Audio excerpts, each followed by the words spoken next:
Acre ಸಲುವಾಗಿ ನಮ್ಮ product use ಮಾಡ್ರಿ. ಎಷ್ಟ್ರಿ? ಅರ್ಧ ಎಕರೆ 1 ಎಕರೆ ಭಾಳ ಆದ್ರೆ ನಿಮಗೆ ನಂಬಿಕೆ ಬಂತು. ಕಳೆದ 5-10 ವರ್ಷದಿಂದ ಈ ರೀತಿ ಬೆಳೆ ನನ್ನ ಒಂದು ಭೂಮಿ ಒಳಗೆ ನಾನು ನೋಡೇ ಇಲ್ಲ ಅಂತ ನಿಮ್ಮ ಮನಸ್ಸಿಗೆ ಸಮಾಧಾನ ಅನಿಸ್ತಂದ್ರ ಉಳಿದೆಲ್ಲಾ ಭೂಮಿಗೆ ನೀವು ನಮ್ಮ ಪ್ರಾಡಕ್ಟ್ನ ಖರೀದಿ ಮಾಡ್ತೀರಿ. ನಿಮ್ಗೆ ನಂಬಿಕೆ ಬಂತಂದ್ರ. ನಂಬಿಕೆ ಬರ್ಲಿಲ್ಲ ಅಂದ್ರೆ ಮಾಡೋ ಅವಶ್ಯಕತೆ ಇಲ್ಲ. ಅರ್ಥ ಆಯ್ತು ಸರ್?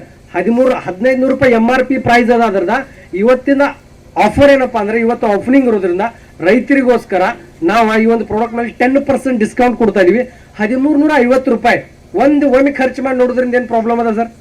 ರಿಸಲ್ಟ್ ಬಂದ್ರೆ ಮತ್ತೆ ತಗೊಳ್ತೀವಿ, ಇಲ್ಲ ಅಂದ್ರೆ ತಗೊಳ್ಳೋ ಅವಶ್ಯಕತೆ ಇಲ್ಲ.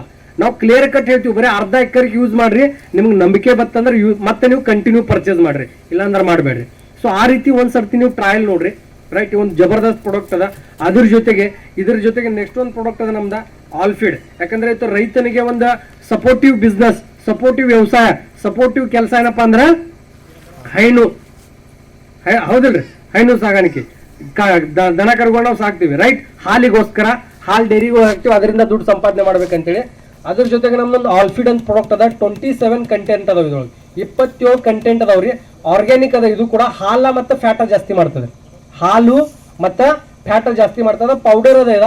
ಡೈಲಿ ಬೆಳಗ್ಗೆ ನಾವು ಹಿಂಡಿ ಮುಸುರಿ ಏನ್ ಹಾಕ್ತಿವಲ್ಲ ಅದ್ರೊಳಗೆ 1 ಚಮಚೆ ಇದ್ರೊಳಗೆ 1 ಚಮಚೆ ಡೈಲಿ ಹಾಕೋದದ ಸರ್. 50 gram daily. ಮೊದಲನೇ ದಿನ ಈ ಒಂದು ಪ್ರಾಡಕ್ಟ್ ನೀವು ಹಾಕಿದ ತಕ್ಷಣ ದನದ ಏನು ಪಚನ ಕ್ರಿಯೆ ಆಗಂಗಿಲ್ಲ, ಪಚನ ಕ್ರಿಯೆ ಆಗ್ಲಿಕ್ಕೆ ಚಾಲು ಆಗ್ತದ. ಮೊದಲನೇ ದಿನ ಶಗಣಿ ಇರ್ತದಲ್ಲ, ಶಗಣಿ ಹೆಂಡೆ ಅಂತೀವಿ ನಾವು, ಅಳಕ್ ಬರ್ಲಿಕ್ಕೆ ಚಾಲು ಆಗ್ತದ ಪೂರಾ. ರೈಟ್. 2ನೇ ದಿನ ದನ ಕರುಗಳು ಕಣ್ಣೊಳಗ ಏನ್ ಪಿಚ್ ಬರ್ತಿರ್ತದ, ಸಾರ್ಕೆ ಬೆವರು ಬರ್ತಿರ್ತದ, ವಾಸನೆ ಬರ್ತಿರ್ತದ, ವಾಸನೆ ಕಡಿಮೆ ಆಗ್ತದ. 3ನೇ ದಿನ ಈ ಒಂದು ಪ್ರಾಡಕ್ಟ್ ನೀವು ಹಾಕಿದ್ಮೇಲೆ 3ನೇ ದಿನ ಅಬ್ಸರ್ವ್ ಮಾಡ್ರಿ. ನೀವು ಹಾಕಿದ ತಕ್ಷಣ ನೀವು ಅಬ್ಸರ್ವ್ ಮಾಡ್ಬೋದು.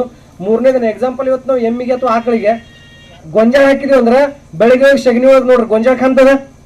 ರೈಟ್. ಬಟ್ ನಮ್ಮ ಪ್ರಾಡಕ್ಟ್ ಕೂಡ ಚಾಲೂ ಮಾಡಿದ್ಮೇಲೆ ನಿಮ್ಗೆ ಏನ್ ಹಾಕಿರ್ಲ ಅದು ಕಾಣಂಗಿಲ್ಲ, ಪಚನ ಆಗ್ಲಿಕ್ಕೆ ಚಾಲು ಆಗ್ತದೆ ಎಲ್ಲ.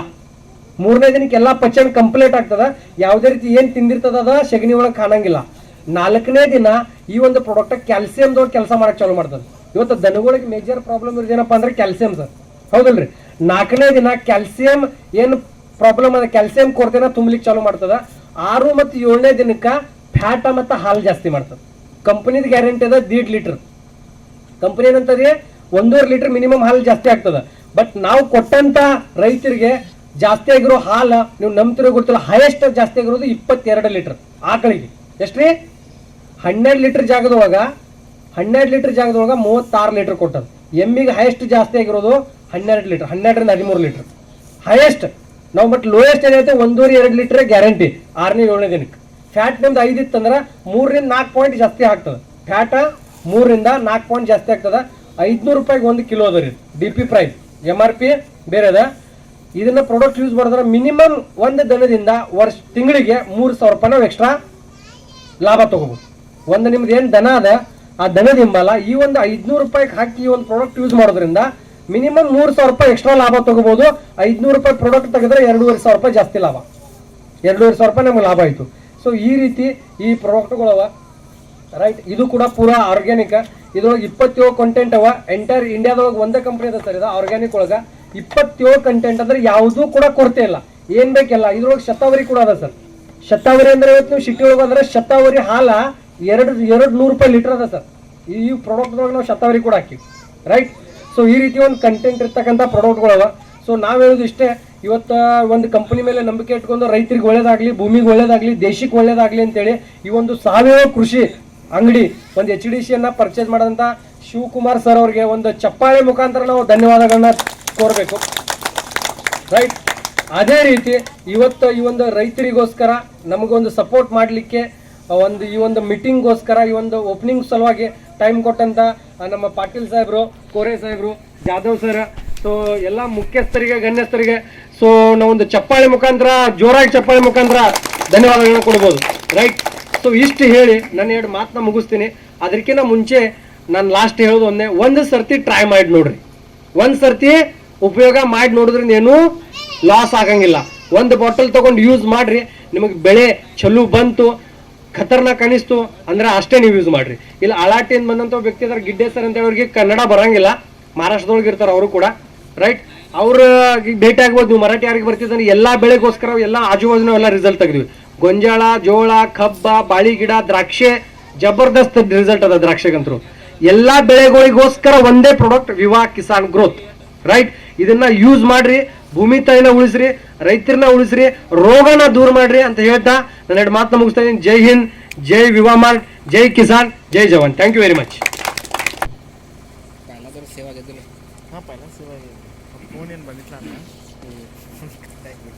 ಇವತ್ತಿನ ಈ ಸಂಜೆ ಕಾರ್ಯಕ್ರಮಕ್ಕೆ ಆಗಮಿಸಿದಂಥ ಮಹಾದೇವ್ ಕೋರೆಯವರೇ, ಸುಭಾಷ್ ಜಾಧವ್ ಅವರೇ, ಹಾಗೂ ರಾಮಣ್ಣ ಮಾಲ್ಗಾಂವರೇ, ಹಾಗೂ ವಿವಾ ಕಿಸಾನ್ ಗ್ರೋತ್ ಕಂಪನಿಯ ಎಲ್ಲ ಮುಖ್ಯಸ್ಥರೇ ಹಾಗೂ ಸಿಬ್ಬಂದಿ ವರ್ಗದವರೇ, ಇಲ್ಲಿಗೆ ಆಗಮಿಸಿದಂಥ ರೈತ ಬಂಧುಗಳೇ ಹಾಗೂ ತಾಯಂದಿರೇ, ಇವತ್ತು ಈ ಆರ್ಗ್ಯಾನಿಕ್ ಒಂದು ಪ್ರಾಡಕ್ಟ್ ಇದೆ ಅವ್ರದ್ದು ವಿವಾ ಕಿಸಾನ್ ಗ್ರೋತ್ ಅಂತ, ಅದರದ ಒಂದು ಇನಾಗ್ರೇಷನ್ ಫಂಕ್ಷನ್ಗೆ ನಮ್ಮನ್ನು ಕರೆಸಿ ಫೋನ್ ಮುಖಾಂತರ ನಿನ್ನೆ ಮಾತನಾಡಿದಾಗ ನಿಮಗೆ ನಾವು ಕಾರ್ಯಕ್ರಮ ಆಹ್ವಾನ ಮಾಡೋರಿದ್ದೀವಿ, ತಮಗೆ ಭೇಟಿ ಆಗಲಿಕ್ಕೆ ಬರ್ಬೇಕಂತಂದಿದ್ದೀವಿ ಅಂತ ನನಗೆ ಫೋನ್ ಮುಖಾಂತರ ಕೇಳಿದಾಗ, ಏನು ನಮಗೇನಲ್ಲಿ ಬರಲಿಕ್ಕೆ ಏನು ಬೇಡ, ನೀವು ಫೋನ್ ಮುಖಾಂತರ ಮಾತಾಡಿದಿರಿ, ನಾನು ಆರ್ಗ್ಯಾನಿಕ್ ಅಂದ್ರೆ ಆ ಕಾರ್ಯಕ್ರಮಕ್ಕೆ ನಾನು ಬಂದೇ ಬರ್ತೀನಿ ಅಂತ ನಾವು ಒಪ್ಕೊಂಡು ಇವತ್ತು ಈ ಕಾರ್ಯಕ್ರಮಕ್ಕೆ ನಾವು ಹಾಜರಿದ್ದೀವಿ. ಈ ಸಾವಯವ ಕೃಷಿ ಈಗ ನೋಡ್ರಿ, ನಾವು ಮೊದಲ ಒಕ್ಕಲತನ ಹೆಂಗೆ ಮಾಡ್ತಿದ್ದೀವಿ, ಪ್ರತಿ ಜಮೀನು ನಾವು ಪ್ರತಿ ವರ್ಷ ಬೇಸಿಗೆಯಲ್ಲಿ 2-3 ತಿಂಗಳ ನೇಗಿಲ ಹೊಡೆದ ಬಿಡ್ತಿದ್ದೀವಿ. ಯಾಕೆ ಬಿಡ್ತಿದ್ರಪ್ಪ ಹಿರಿಯರು ಅಂದ್ರೆ ಅದಕ್ಕೊಂದು ಕಾರಣ ಇದೆ. ಈಗ ಬಿಸಿಲಲ್ಲಿ ಸೂರ್ಯನ ಕಿರಣಗಳನ್ನು ಜಮೀನದಾಗೆ ಬಿದ್ದು ಅದು ಭೂಮಿ ಫಲವತ್ತತೆ ಆಗ್ತಿತ್ತು, ಅದರಿಂದ ಭೂಮಿ ಹೆಚ್ಚಿಗೆ ಬೆಳೀತಿತ್ತು ಮತ್ತು ಒಳ್ಳೆಯ ನಾವು ಆಹಾರವನ್ನು ನಾವು ತಿಂತಾ ಇದ್ದೀವಿ. ಈಗ ಬರ್ತಾ ಏನಾಗಿದೆ, ಈಗ ತಾಂತ್ರಿಕ ಯುಗದಲ್ಲಿ ನಾವೆಲ್ಲ ಏನು ಮಾಡ್ತಾ ಇದ್ದೀವಿ, ಆ ಜಮೀನಕ್ಕೆ ನಾವು ಅದು ಬಿಡುವನ್ನ ಬಿಡ್ತಾ ಇಲ್ಲ. ಒಂದಾಗನ ಮತ್ತೊಂದು ಬೆಳೆ, ಮತ್ತೊಂದಾಗನ ಮತ್ತೊಂದು ಬೆಳೆ ಬೆಳೀತಾ ಈಗ ಏನು ಮಾಡ್ಲಾತೀವಿ, ಅದರ ಫಲವತ್ತತೆ ನಾವು ಭೂಮಿಗೆ ಕೊಡ್ತಾ ಇಲ್ಲ, ಅದು ಭೂಮಿಯ ಫಲವತ್ತತೆ ಕಳ್ಕೊಳ್ತಾ ಇದೆ. ಈಗ ಉದಾಹರಣೆಯಾಗಿ ಈಗ ನೀವು ಏನು ಮಾಡ್ತೀರಿ, ಈಗ ಕಬ್ಬ ಬೆಳಿತೀರಿ, ಕಬ್ಬ ಬೆಳೆದ ಬಳಕ ಏನು ಮಾಡ್ತೀರಿ, ಕಬ್ಬು ಕಟಾವ್ ಆಗ್ತದೆ, ರೌಂದಿ ಏನು ಮಾಡ್ತೀರಿ, ಸುಟ್ಟೋಗಿತೀರಿ. ರೌಂದಿ ಸುಡೋದ್ರಿಂದ ಏನಾಗ್ತದೆ ಅಂತಂದ್ರೆ ಜಮೀನದಲ್ಲಿ ಇರ್ತಕ್ಕಂಥ ಬ್ಯಾಕ್ಟೀರಿಯಾ ಮತ್ತು ನಮ್ಮ ಜಮೀನದಲ್ಲಿನೂ ನೀವು ನೋಡ್ತೀರಿ, ನಾವು ಡೊಣ್ಣೆ ಅದ, ಒಂದು ಡೊಣ್ಣೆ ನಾವು ಬೇರೆ ಕಡಿತದಪ್ಪ ಅಂತ ನಾವು ಅದನ್ನು ನಮ್ಮ ರೈತ ಒಂದು ವಿರೋಧಿ ಕೀಡೆ ಅಂತ ಮಾಡ್ತೀವಿ. ಬೆಳೆಗಳಿಗೆ ಉಪಯುಕ್ತತೆ ಹುಳಗಳದಾವ ಜಮೀನದಾಗ, ಅದಕ್ಕೆ ನೀವು ಅದನ್ನು ಬೆಂಕಿ ಹಚ್ಚಿ ಸುಟ್ಟು ಹೋಗೋದ್ರಂದ್ರೆ ಏನಾಗ್ತದೆ, ಬ್ಯಾಕ್ಟೀರಿಯಾನು ಸುಡ್ತಾವ ಮತ್ತು ಜಮೀನಿಗೆ ಭೂಮಿಗೆ ಬೇಕಾದಂಥ ನಮ್ಮ ಬೆಳೆಗಳಿಗೆ ಬೇಕಾದಂಥ ಕ್ರಿಮಿಗಳು ಇರ್ತಾವೆ, ಅವು ಕೂಡ ಸತ್ತು ಹೋಗ್ತಾವೆ. ಅದರದ್ದು ನಾವು ಫಲವತ್ತತೆ ಕಡಿಮೆ ಆಗ ಮುಂದಿನ ಬೆಳೆ ಸರಿ ಬರೋದಿಲ್ಲ. ಅದಕ್ಕೆ ದಯಮಾಡಿ ಯಾರೂ ಸುಡ್ಲಾಕ್ ಹೋಗಬೇಡ್ರಿ. ಯಾಕಂದ್ರೆ ನಾನಾ ಪ್ರಾಕ್ಟಿಕಲಿ ನಾವು ಮಾಡಿದ್ದೀವಿ. 2012ರಿಂದ ನಾವು ಕಬ್ಬ ಬೆಳೆದಿದ್ದೀವಿ. ನಾವು ಎಂದೂ ಒಂದು ಇದನ್ನು ಸಹಿತ ಸುಡೋದಿಲ್ಲ. ನಾವು ನಮ್ಗೆ ಗೊಬ್ಬರ ಅಂತೂ ಹಾಕೋದಾಗೋದಿಲ್ಲ, ಯಾಕಂದ್ರೆ ತಿಪ್ಪಿ ಗೊಬ್ಬರನಾಗ ಸಿಗೋದಿಲ್ಲ. ಈಗ ಯಾಕಂದ್ರೆ ರೈತರ ಎಮ್ಗಳು ಮತ್ತು ಆಕಳುಗಳು ಸಾಕಾಗೋದನ್ನು ಕಡಿಮೆ ಆಗಿದೆ. ಈಗ ನಮ್ಮಲ್ಲಿ ಮೊದಲು ಎಷ್ಟಿರುತ್ತೆ, ನಾವೆಲ್ಲ ಮಾರಿ ಬರೀ 1 ಎಮ್ಮೆ ಅಥವಾ 2 ಎಮ್ಮೆ ಅದಾವೆ ನಮ್ಮಲ್ಲಿ. ಅಂದರೆ ದೊಡ್ಡ ರೈತರ ಪರಿಸ್ಥಿತಿ ಇದೈತಿ. ಅದಕ್ಕೆ ಈಗ ನಮಗೆ ತಿಪ್ಪಿ ಗೊಬ್ಬರ ಅಂತ ಹಾಕೋದಾಗೋದಿಲ್ಲ. ಅದಕ್ಕೆ ಅದರಿಂದ ನಾವು ಏನು ಮಾಡೋದು, ಈ ಜಗಳ ಎಂಥದ್ದು ಬೇಕಾದ್ರೆ ಜಗಳಪ್ಪ, ನಾವು ಭೂಮಿಯಾಗ ಜಗಳದ ಕೆಟ್ಟ ಅಂತಲ್ಲ, ಭೂಮಿಯೊಳಗೆ ಜಗಳ ಇರಬೇಕು. ಅದರಿಂದ ಭೂಮಿಯದ ಏನಂತೀವಿ ನಾವು, ಈಗ ಒಬ್ಬರು ಮಾತನಾದ್ರು ಹೇಳಿದರು, ಅದರದ್ದು ಫಲವತ್ತತೆ ಅಂದ್ರಲ್ಲ ಮಿದುತನ ಹೆಚ್ಚಾಗ್ತದೆ. ನೀವು ನೋಡ್ರಿ, ನೀವು ಕಬ್ಬ ಇದು ಜಗಳ ಬುಕ್ನಿ ಮಾಡ್ರಿ, ಬುಕ್ನಿ ಮಾಡಿ ಏನು ಮಾಡಬೇಡ್ರಿ, ಅದು ಹಂಗೆ ಇರ್ಲದ. ನಿಮಗೆ ನೀರು ಹಾಸ್ಲಾಕ ಅಡಚಣೆ ಆಗ್ತದೆ ಅಂತ ಎಲ್ಲ ಏನು ಮಾಡ್ತಾರೆ ಜನ, ಸುಟ್ಟು ಹೋಗಿಲಾಗ್ತಾರೆ ಅದನ್ನು. ಅದು ಸುಟ್ಟು ಹೋಗೋದು ತಪ್ಪದ. ಈಗ ಅದರ ಭೂಮಿ ಫಲವತ್ತತೆ ಹೆಚ್ಚಾಗ್ತದೆ ಮತ್ತು ಭೂಮಿ ಮಿದುವಾಗ್ತದೆ. ಮಿದುವಾದ್ರಿಂದ ಬೆಳೆಗಳದ್ದು ಬೇರೆ ಹೆಚ್ಚಾಗಿ ಬೆಳೆ ಚೆನ್ನಾಗಿ ಬರ್ತದೆ. ಅದಕ್ಕೆ ಯಾರೂ ನೀವು ದಯಮಾಡಿ ಸುಡ್ಲಿಕ್ಕೆ ಹೋಗ್ಬೇಡ್ರಿ, ಅದನ್ನು ಬುಕ್ನಿ ಮಾಡಿರಿ. ಏನಾದ್ರು ಜಮೀನದಲ್ಲಿ ಇದ್ದರೂ ಏನೋ ಆಗೋಲ್ಲ, ಕೊಳಿತದ. ನಾವು 8 ವರ್ಷ ನಾವು ಅದನ್ನ ಮಾಡ್ಕೊತ ಬಂದಿದ್ದೀವಿ. ಈಗ ಮತ್ತೊಂದು ಈಗ ಸುಧಾರಿತ ಪದ್ಧತಿ, ನೀರು ಏನು ಮಾಡ್ತೀರಿ, ಭಾಳ ನೀರು ಬೇಕಪ್ಪ ಭೂಮಿಗೆ, ಜಮೀನ ಬೆಳೆ ಬೆಳಿಬೇಕಾದ್ರೆ ನೀರು ಬಕ್ಕಳ್ಬೇಕಂತ ಏನು ಮಾಡ್ತೀವಿ ನಾವು, ಬರೇ ನೀರು ಏನೋ ಮಡಿ ಕಟ್ಟೋದು, ನೀರು ತುಂಬಿಸಿಬಿಡೋದು. ಅದು ತಪ್ಪು. ಭಾಳ ಅಷ್ಟು ನೀರು ಜಮೀನಿಗೆ ಅಷ್ಟೇನು ಅವಶ್ಯಕತೆ ಇರೋದಿಲ್ಲ. ಆದರೂ ನಾವು ಅದಕ್ಕೆ ಹೆಚ್ಚಿಗೆ ನಾವು ಬೆಳೆಗಳಿಗೆ ನೀರು ಕೊಡ್ತಾ ಇದ್ದೀವಿ.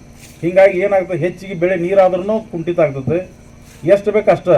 ನೀವೇನಪ್ಪ ಇವತ್ತು 8 ದಿವಸ ತನಕ ನೀರು ಕುಡಿದು ಬೇಡ, ಇವತ್ತೊಂದು 10 ಲೀಟ್ರ್ ಕುಡಿನೋ 8 ದಿವಸ ತನಕ ನೀರು ಕುಡಿದು ಬೇಡ ಅಂದ್ರೆ ನಮಗೆ ಸಾಧ್ಯ ಐತೆ ಅನ್ನೋದ ಇಲ್ಲ. ಅದಕ್ಕೆ ಬೆಳೆಗಳಿಗೂ ಕೂಡ ಈಗ ಹೊಸ ತಾಂತ್ರಿಕ ಬರ್ತಾವ್ದಾವೆ. ಈಗ ಹನಿ ನೀರಾವರಿ ಪದ್ಧತಿ, ನಾವು ನೀರು ಹಾಸೋದ್ರಿಂದ ಏನಾಗ್ತದೆ, ಜಮೀನು ಗಟ್ಟಿ ಆಗ್ತದೆ.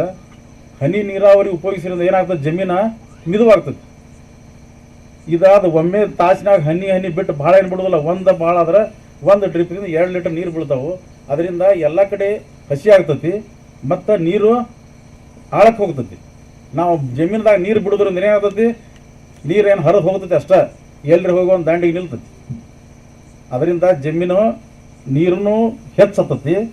ನೀವು ನೋಡ್ರಿ 4 ಎಕರೆ ನೀವು ನೀರು ಹಾಸಿ ತೆಗಿಯೋದು, 1 ಎಕರೆ ನೀರು ಹಾಸಿ ಏನು ಬೆಳೆ ತೆಗಿತಿರಲ್ಲ, ಹನಿ ನೀರು ಡ್ರಿಪ್ ಇರಿಗೇಷನ್ ಮಾಡಿದ್ರೆ ಅದರಿಂದ 4 ಎಕರೆ ನೀವು ಬೆಳೆ ಬೆಳಿಬೋದು.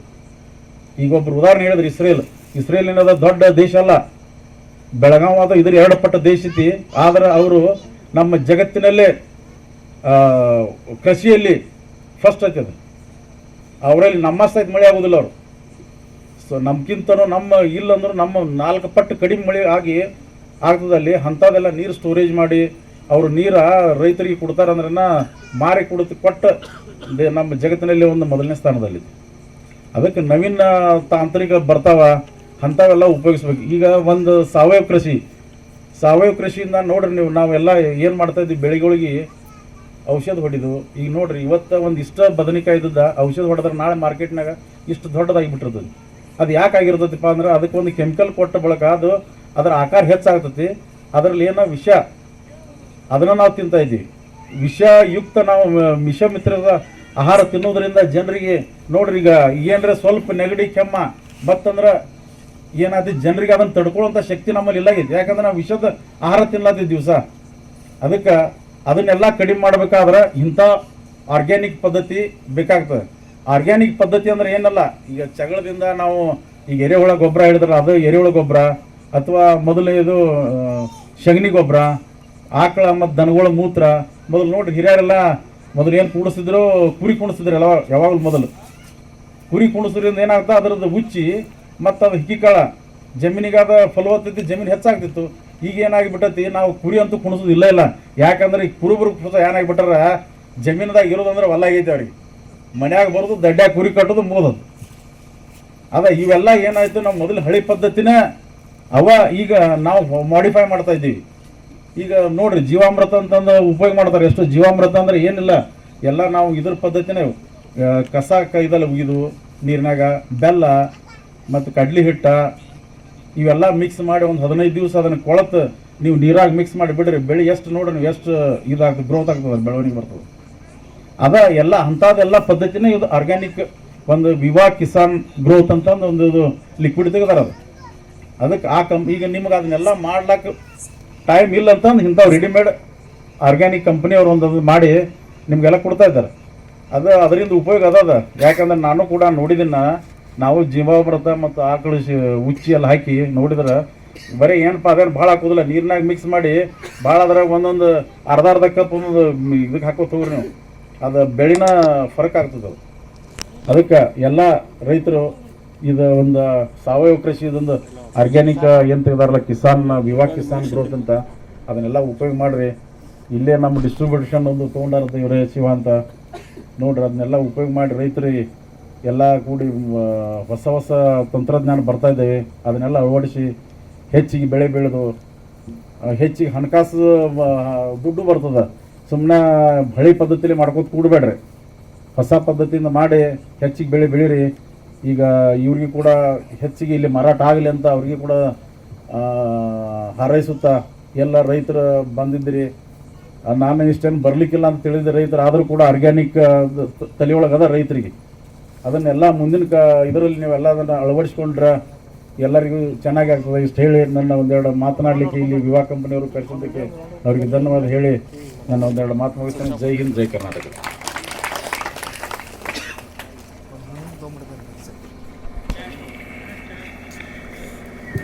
ಆರ್.ಎಂ. ಪಾಟೀಲ್ ಸರ್ ಅವರಿಗೆ ಧನ್ಯವಾದಗಳು. ಈ ಒಂದು ಕಾರ್ಯಕ್ರಮಕ್ಕೆ ಆಗಮಿಸಿರುವಂತಹ ತಮ್ಮೆಲ್ಲರಿಗೂ ಹಾಗೂ ವೇದಿಕೆ ಮೇಲೆ ಆಸೀನರಾಗಿರ್ತಕ್ಕಂಥ ಎಲ್ಲ ಗಣ್ಯರಿಗೂ ಧನ್ಯವಾದಗಳನ್ನು ತಿಳಿಸುತ್ತಾ ಈ ಒಂದು ಕಾರ್ಯಕ್ರಮವನ್ನು ಇಲ್ಲಿಗೆ ಮುಗಿಸ್ತೇವೆ. ಧನ್ಯವಾದಗಳು. ಎಲ್ಲರೂ ಚಹಾ ಬಿಸ್ಕೆಟ್ ಐತಿ, ತಗೊಂಡು ಹೋಗಿ.